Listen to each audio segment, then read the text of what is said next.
Halo Sobat Tekno, apa kabar kamu hari ini? Semoga kamu selalu sehat dan banyak rezeki. Udah lama nih Bang Tekno nggak bahas Viata, dan kali ini kita akan bahas ini.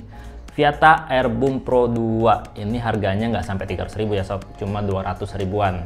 Dan sekaligus juga Bang Tekno bakalan unboxing ini nih. Jadi saya saranin banget nih, kalau misalkan kamu beli yang namanya TWS earphone kayak gini nih ya, mau yang mahal, mau yang murah kayak gini, tetap kamu harus punya yang namanya charger yang outputnya kecil, kayak gini nih. One port charger 1,2 ampere dari Viata. Ini harganya nggak mahal sob, ini nggak sampai 50.000. Dan kita buka ya, pertama chargernya dulu.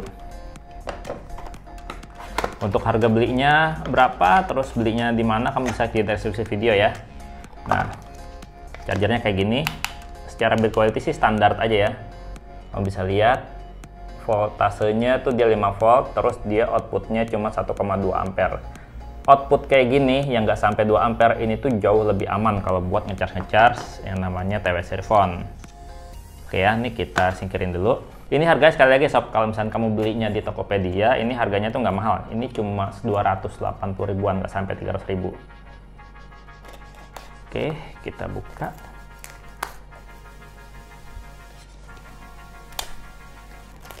Bukanya barbar dikit ya, biar cepat. Oke, susah.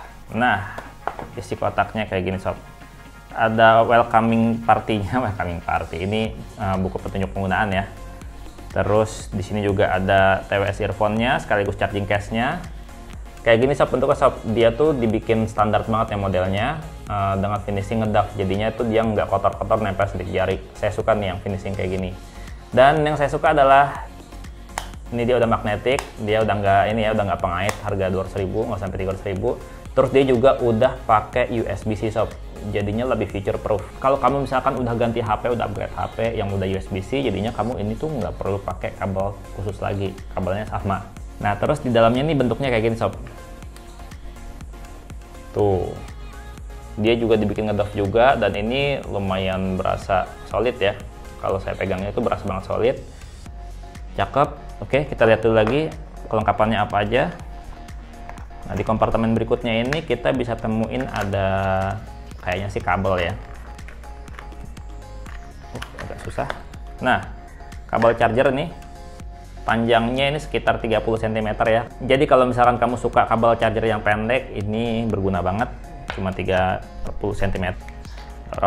Nah, isinya ini adalah ear tips tambahan sob. Ini ada ukuran yang berbeda ya. Kalau misalnya kuping kamu lubangnya gede, kamu bisa ganti yang lebih besar. Ukuran L dan ukuran S ini. Yang ukuran mediumnya dipakai di sini sob. Oke, itu kamu bisa lihat sendiri. Ini secara build quality sih untuk harga 200 ribuan ini saya rasa nih udah berasa cakep ya. Udah berasa solid gitu loh sob. Kalau kondisi lagi ngecas gini kamu bisa lihat ya. Ada lampu indikator yang nyalanya warna merah biru kayak gini. Ini dia berarti dia lagi cari pairing ya. Oke, kita coba cas dulu sebentar. Untuk LED indikator buat charging case-nya juga nggak kelihatan ya. Kayaknya ini baterainya habis banget.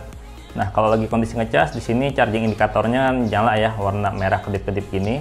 Oke sob, kita pakai smartphone Samsung Galaxy M12 ini buat pairing ke Viata Airboom 2 Pro-nya ini. Dan pada saat saya pakai di kuping kayak gini ya, tuh fittingnya tuh bener-bener berasa pas ya, nggak berasa ngeganjel di kuping. Terus juga dia berasa cukup ringan. Dan kalau yang saya pakai ini pakai ear tips bawaannya ya, yang ukuran M, itu tuh berasa yang namanya suara di sekitarnya tuh cukup terisolasi sob. Jadinya nggak ada bocor-bocor dari luar gitu. Kalau saya bilang ya, ini tuh bassnya tuh mantep banget, nendang banget. Asli beneran ini cocok banget buat kamu yang suka yang jedar-jedur gitu. Pokoknya nonjok banget dalam bassnya. Sementara untuk bagian vokal juga powernya udah mantap. Dan bagian treble-nya, bagian akustiknya tuh agak berasa ketutup sama bassnya.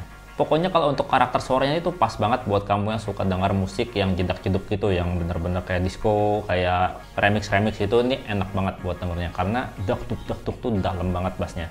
Terus juga kalau buat kontrolnya dia kan udah pakai touch control ya, dan touch controlnya ini tuh enak sob, karena kita tuh nggak takut yang namanya accidental touch gitu yang pada saat kita pakai gini ya, kita apalagi pakai gini tuh nggak sengaja kesentuh gitu, itu enggak sob, minimalis banget dari situ. Dan juga kalau misalkan saat digunakan untuk kontrol touch-nya itu, ini tuh berasa cukup responsif. Kontrol touch-nya tuh lengkap banget. Satu kali tap di kiri atau di kanan itu bisa buat play atau pause lagu, atau bisa juga buat angkat telepon. Terus 2 kali tap di kanan itu bisa pindah ke lagu berikutnya, sementara 2 kali tap di kiri itu untuk pindah ke lagu sebelumnya. Nah, kalau 3 kali tap, mau di kiri ataupun di kanan, kita akan manggil yang namanya Siri ataupun Google Assistant. Nah, kalau kita mau gedein atau kecilin volume, tap dan tahan aja. Kalau di kanan itu buat naikin volume, sementara kalau yang kiri itu buat nurunin volume. Sementara kalau kita tap 4 kali ya sob, kita tap 1, 2, 3, 4, itu dia akan power off. Mau di kiri atau di kanan, power off-nya barengan sob. Sementara kalau mau power on, kita bisa tinggal tap dan tahan aja selama beberapa detik. Nanti akan ada suara power on, kayak gitu sob. Oh ya sob, ngomong-ngomong untuk daya tahan baterainya ya, kalau di depan sini kan dibilang dia tuh up to 12 jam ya. Sementara di belakang sini saya baca cuman maksimal tuh up to 8 jam. Dan di buku panduannya juga di sini disebutkan kalau dia tuh about 8 jam juga sob, up to 8 hours juga. Jadinya sebenarnya kalau dipakai dengan penggunaan normal ya, nggak kencang-kencang banget volumenya, ini tuh bisa tahan, kalau menurut pengalaman saya ya, ini bisa lebih dari 5 jam sob. Jadi udah lumayan enak banget. Sementara kalau untuk ngecasnya sendiri, ini bisa 3 kalian lebih sob buat ngecas. Charging case-nya ini loh, padahal ini kecil. Dan kalau dipegang gini tuh saya suka banget ya, bener-bener berasa solid. Mau charging case-nya aja ataupun ininya nih, masing-masing earbuds-nya tuh berasa yang namanya solid dan nggak berasa murahan sob. Padahal ini harganya nggak mahal, cuman 280 ribuan aja kalau di toko ofisialnya ya. Kalau ditanya awet apa enggak, saya belum pakai lama ya, jadi saya nggak bisa bilang ini tuh awet atau enggak. Tapi untuk harga 280 ribuan, ini worth it sih dipilih. Kenapa? Karena suaranya tuh lumayan enak, apalagi buat kamu yang suka denger musik yang jedak-jeduk. Terus kalau buat nonton video juga delay-nya tuh berasa tipis ya sob, karena dia tuh udah pakai Bluetooth 5.1. Nyaris nggak berasa delay lah kalau misalkan kita buat nonton video. Sementara kalau dipakai buat main game kayak misalkan game PUBG Mobile, COD Mobile, ataupun game Mobile Legends, ini tuh udah lumayan nyaman sih sob dipakai buat main game. Karena yang saya rasain tuh delay-nya tipis banget sob. Suara langkah musuh juga kedengeran jelas banget. Ada delay-nya, cuman tipis lah. Kalau misalkan kita nembak 1 kali, nembak single shoot gitu, jedanya tuh paling sekitar 1/5 sampai 1/3 detik aja. Jadi bener-bener udah tipis, udah enak dipakai buat main. Oke, kira-kira gitu aja cerita Bang Tekno mengenai Viata Airboom 2 Pro ini. Dan Bang Tekno pamit, sampai jumpa di video berikutnya. Bye-bye.